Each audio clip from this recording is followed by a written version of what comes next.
Okay, hello everyone. I'm just getting everything started, and I'll start the kind of the official part at right at the top of the hour at 10 o'clock.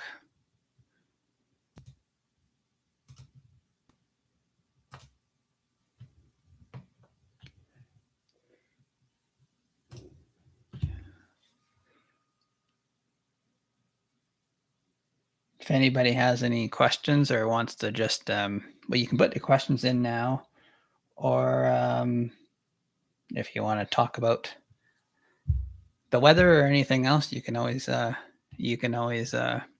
put your hand up now and we can chat, or we'll just wait until 10 o'clock and I'll just start about the Ofcaf program.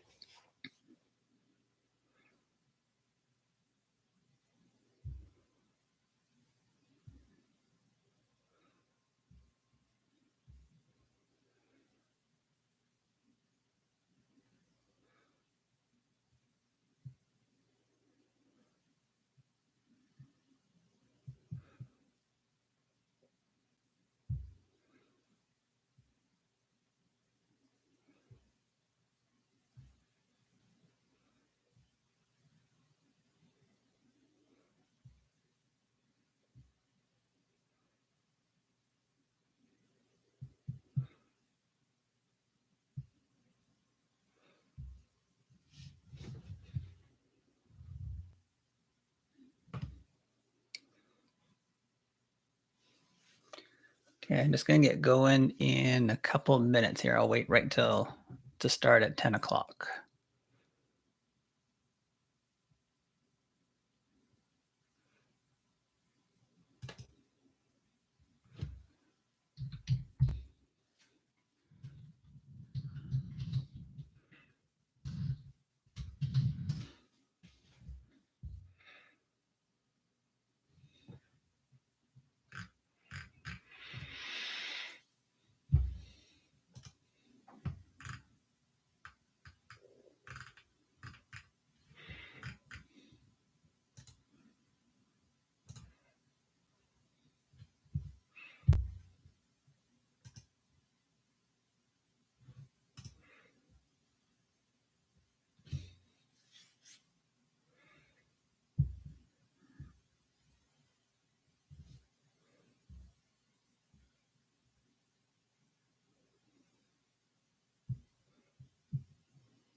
Okay, so I'm going to get started here with this week's Q&A.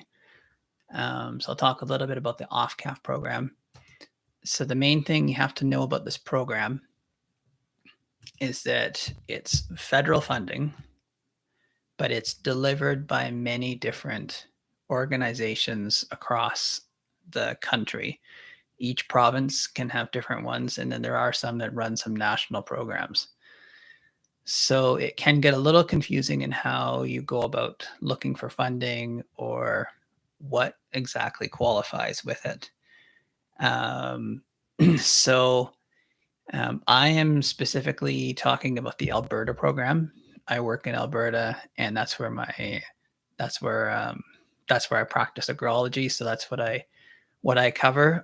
If you are in another part of Canada, I can also help you find the people that would work best for what you're looking for. So, so the main thing, I'm just going to check here, see if there were any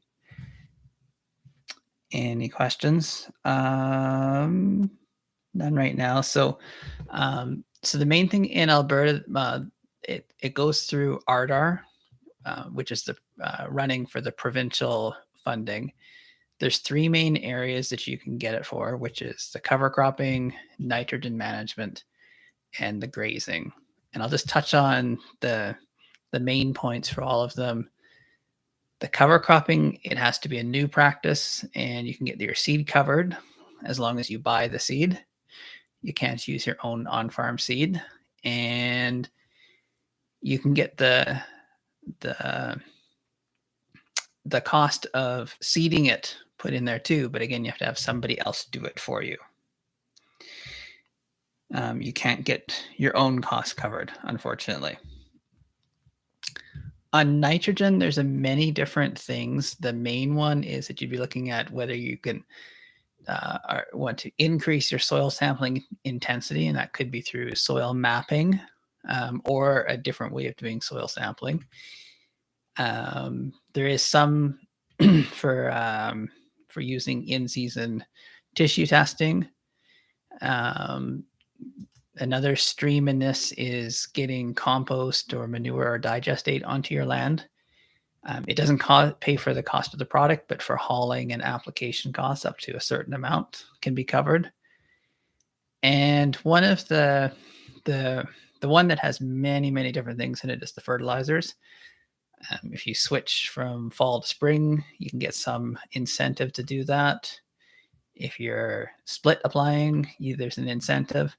There's also an incentive to go to banding or side dressing of fertilizer, and the stabilizer products or the slow release nitrogen is included in there. There is something a little odd tucked right into the nitrogen management one, is increasing perennial legumes in your rotation. It's in that stream, though kind of fits more into the grazing, but it's in that stream, but you can get some of your seed costs covered with that. And the final side of this is the grazing. And this one, the grazing side does actually allow for equipment purchase, which the other ones do not. So this is where it can be really useful if you have been thinking of getting into rotational grazing, but just haven't. Well, when you look at the cost of the equipment is probably the biggest barrier.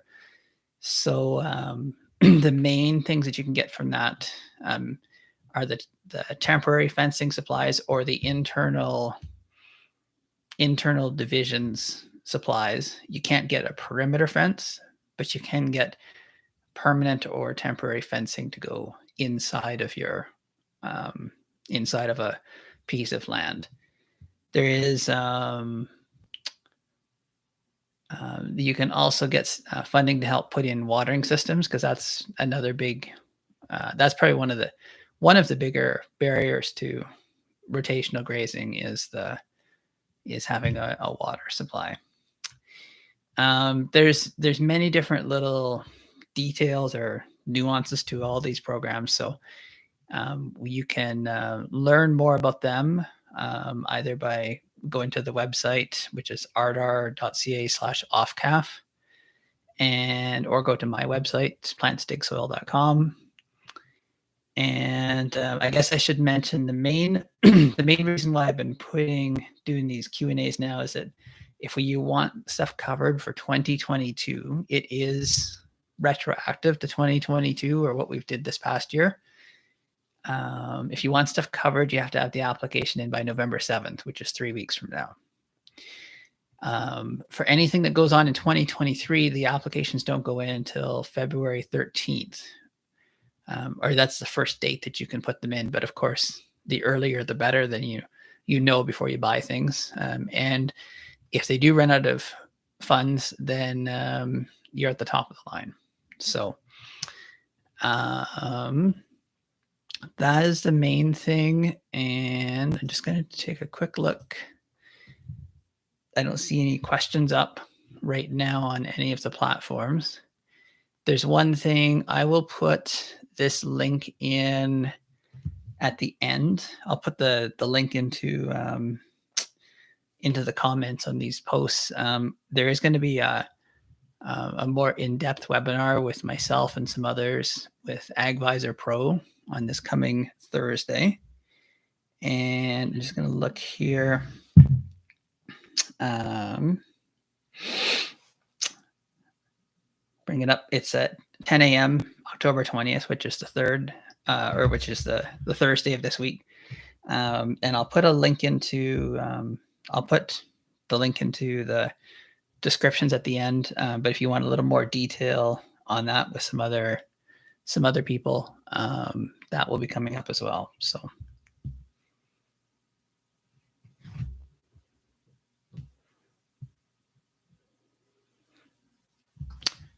So I don't see any questions. I'll just give it maybe a few minutes, and then that might be it for this week.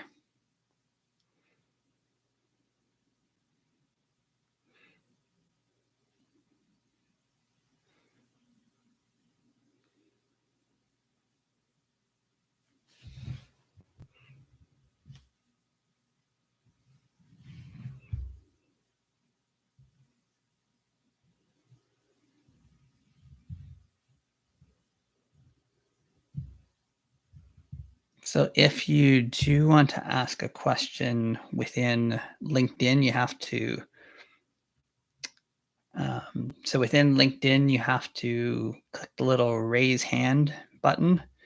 In Twitter, I think it's a similar button. I'm not sure. I forget what the name of it is. And if you're on YouTube, it's just simply putting in a comment.